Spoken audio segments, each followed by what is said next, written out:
Chaque matin, le vertige me prenait. Vertige des journées qu'il devait passer là. Vertige de la grandeur de ce type du 9-3, à savoir vivre dans le sud 7-7 comme ça, seul, en assumant entièrement le vide. Sans notre petite bande, cette étendue de terre, c'était le vide. Vide des camping-cars, vide des hangars, vide du silo, vide de la benne, vide maison de la sorcière, vide la rue, vide les grands champs, vide les sillons de la vieille. Même le père Mandrin et ses monologues vides. Et très vite, selon mes professeurs, vide ma tête et mes poings serrés face au rire de la cour de récréation. Vide.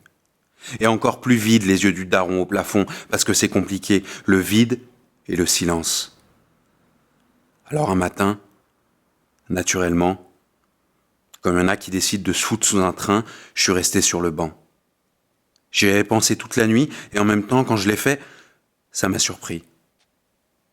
J'y avais pensé toute la nuit, me retournant dans tous les sens possibles de mes vieux draps, à les bleus, cherchant dans les pliures et recoins un dernier parapet, même minime, quelque chose pour que ça me retienne du vide, qui happe tout, que ça se taise le vide de partout, le vide qui gueule tellement fort qu'il se tait à plein tube. Le vide qui gueule et qui rit. Le vide qui chuchote comme le vent entre les maisons, des discussions tout bas à propos du daron et le vide des bouches qui se referment sur mon passage. Alors au matin, adossé à la paroi de l'abri, j'ai compris.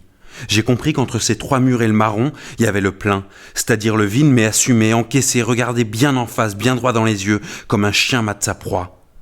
Et Kevin et moi, on avait le même collier sur la gorge, la même laisse à user, la même muselière sous la capuche, la même peine à tirer.